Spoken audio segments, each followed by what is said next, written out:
Hey guys, Dan here with Pain Free You.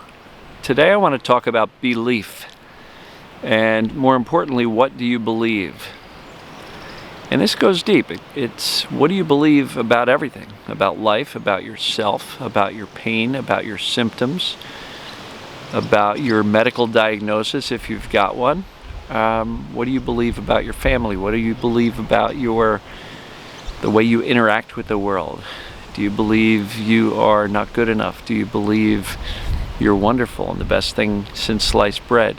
What do you believe? What I'm going to encourage you to do is actually write this stuff down. I believe, and then bullet point, or just scribble on a page, or whatever. Just get out a blank piece of paper and write down, I believe about myself. What do I believe about myself? I believe I'm a procrastinator. I believe I don't always do my best. I believe I'm struggling with writing this book. I believe a lot of things about myself. I believe I'm not the greatest with money. I believe I make enough, but I don't make a lot. I believe that I'm a good-hearted person, that I'm the nice guy who never lets anything bother me, so I repress anything negative. I don't know. What do you believe about yourself? What do you believe about the way you interact with the world? Write it all down. Seriously. Take some time and write out what you believe, because after you do that, here's the good part. I want you to also write down, where did that belief come from? Is that a belief that you got from your parents, from your siblings, from some friends? Is it a belief that you got from the television, from the news? Is it a belief you got from WebMD about your body and, these things we call chronic symptoms?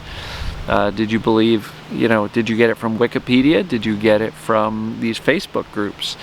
Do you believe it from, or did you get it from a video you watched? What do you believe and where did you get it? That's really important, because we're going to really question these beliefs. Next thing, does this belief actually serve me? Right? That's a big one. Does this belief serve me or hold me down? Does it serve me or beat me up? Does it serve me or really make me less? Right? Beliefs are critical in navigating our way through life. What do we believe? Do we believe life is always unfair and I'm a victim? Do we believe that we have control over our own destiny, including our bodies, including our minds? Do you believe that you can't control your thoughts, or that you can? You can choose your thoughts. What do you believe? Where did those beliefs come from? And are those beliefs serving you in trying to help you create the life you want? Right? Another thing to ask about all of these beliefs, and maybe you can do this in columns here. Left side of the page is, what do I believe? Next column would be, where did that come from? Who taught that to me? Next column would be, does the belief help me or serve me or not? Another column, is the belief even accurate? If you truly question, is that belief accurate? Well, I guess if we look at our history, so for me, procrastination, not doing enough, not doing as much as I could or should, is that accurate? No, there's plenty of times when I got stuff done. So maybe the things I'm criticizing myself for not doing just aren't important enough. My reason why wasn't strong enough. So, is it accurate? Is your belief accurate? Most likely you're going to determine that many of these beliefs that we hold and that guide our days and nights and our lives aren't even ours to begin with. We got them from somebody else, and they're not even accurate, and they don't serve us. So the last question to ask is whether or not there is a different belief that will serve me better. Is there? If the answer is yes, what I want you to do is erase the belief and replace it, right? Erase and replace. So write this stuff down. And once you get done with this, what you're going to end up with is a new set of beliefs which you believe will serve you better, which you believe are more accurate, which you want to basically create in your life. right? So what do I believe? Where did that come from? Does it help me? Does that belief serve me? Is it even accurate? And is there another belief that that will serve me better? And erase the ones that don't serve you and replace them with something that will serve you. And when you're done with this exercise, write out the new beliefs which you want to adopt, the new beliefs that you want to kind of ingrain into your brain, right? Neuroplasticity, repetition is how we do this. This is how we reprogram ourselves. So that being said, once you have this new list of beliefs that you believe are more accurate, will serve you better, and that you truly want and will help you get the life you want, write it down. Review it twice a day. When you wake up in the morning, before you do anything else, grab that list of beliefs. Hold it on an index card if you must.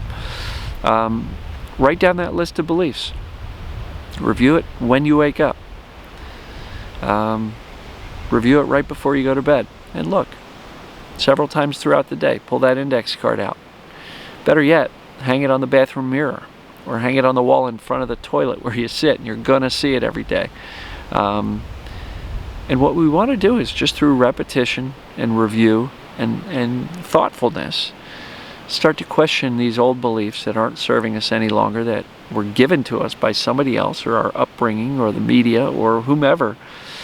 You know, look, when we think about our pain, so many people, they have pain and then they get medicalized. They go to doctors, the treatments don't work. They go to specialists, those treatments don't work. They research online, and all we hear is that these things have no cure, or that the only answer is drugs or surgery.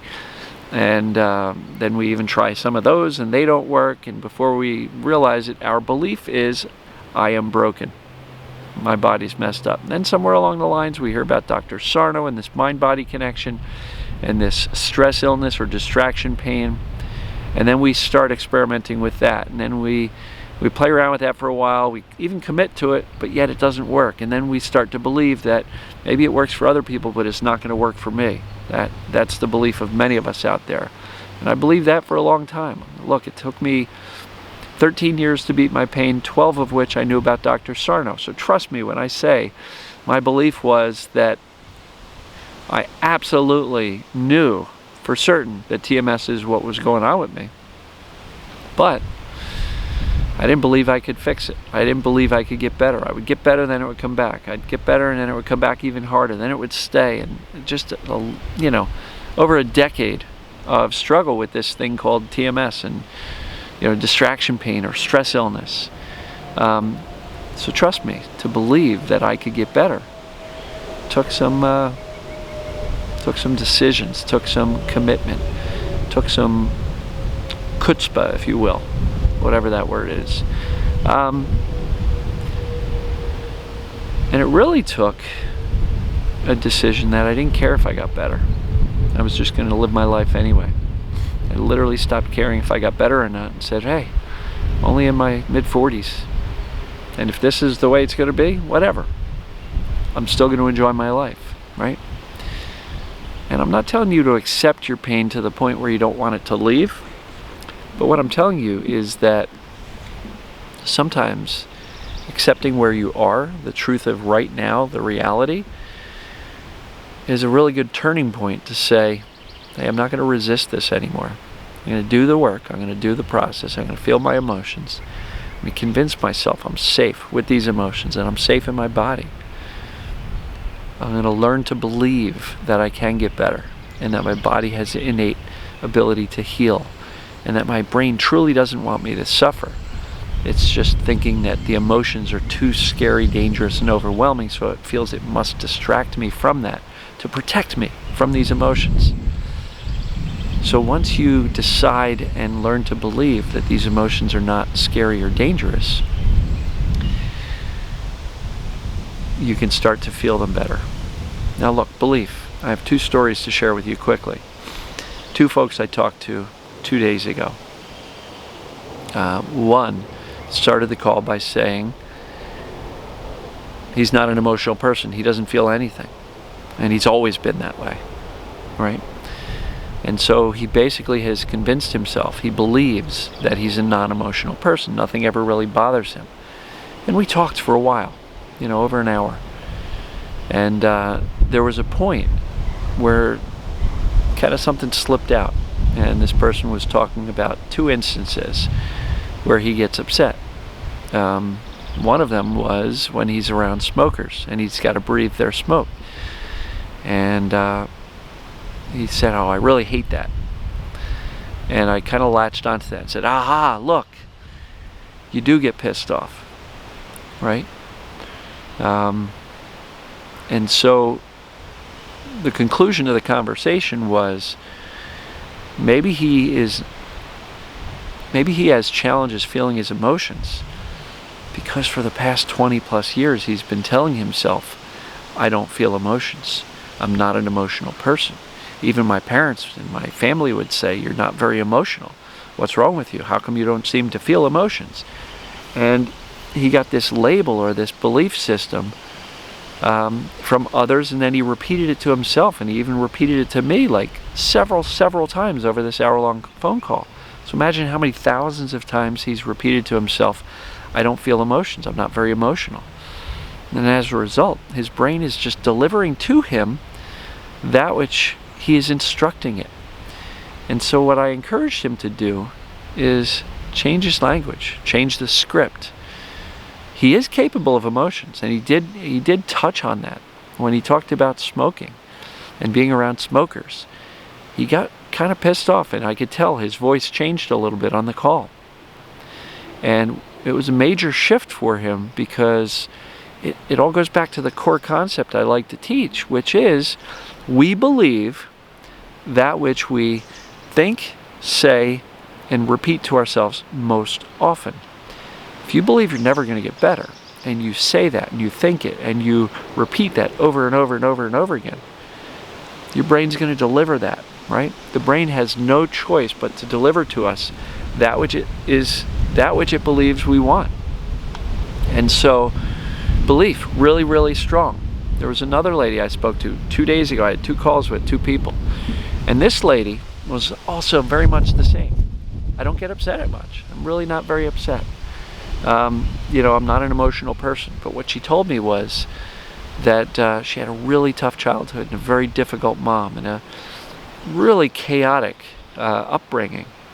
And she said, I have to walk on eggshells. I had to walk on eggshells throughout my youth because I didn't want to really upset my mom. And,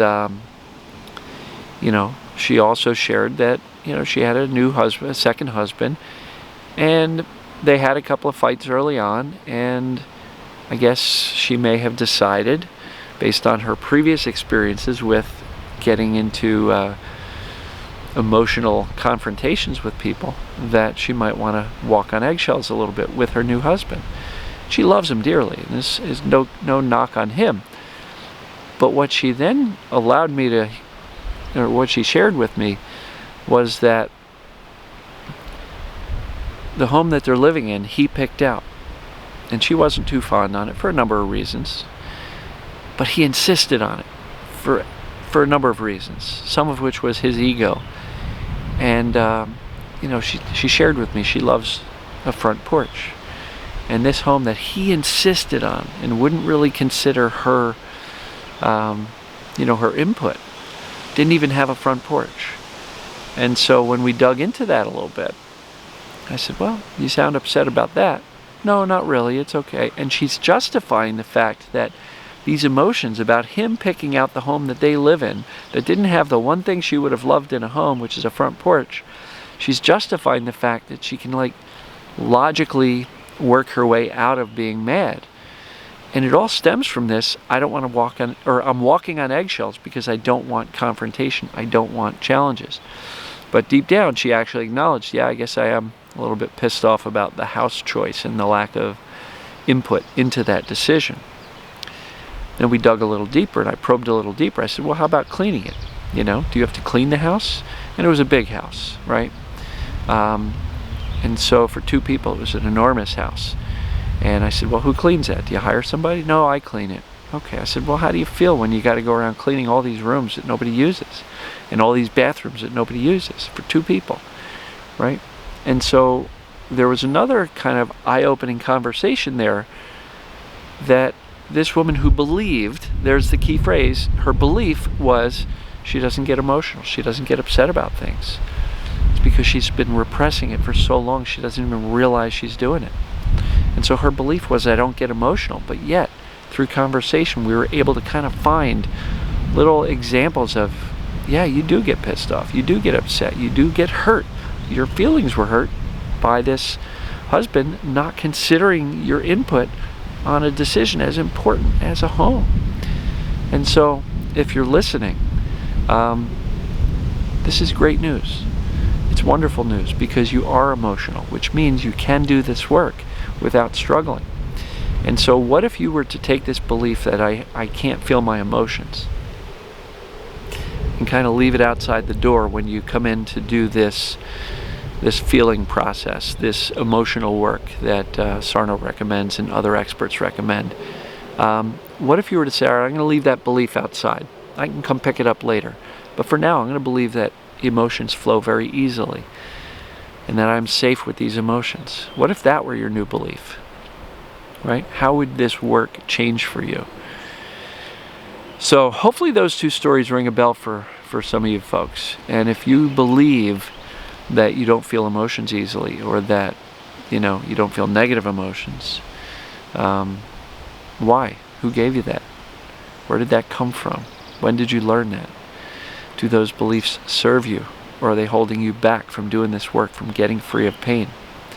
And is there another belief that would be more advantageous or more supportive of the life you want and the work that you want to do here to free yourself of this mind-body distraction pain, or distraction symptoms for those who don't have pain? So it's time to evaluate by writing down your beliefs, question them, are they even accurate, and then erase and replace, right? Erase and replace, and then come up with a new set of beliefs, which right now you probably don't believe, but which you would like to believe, which would be more supportive and more encouraging for you and more healthy for you to believe.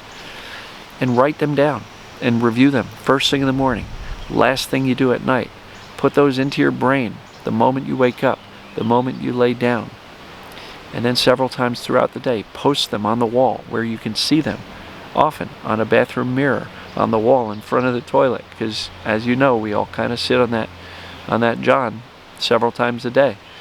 And so let's start changing our beliefs, and it's going to take practice and repetition for it to really be accepted as your new belief, and for it to just be the way you are.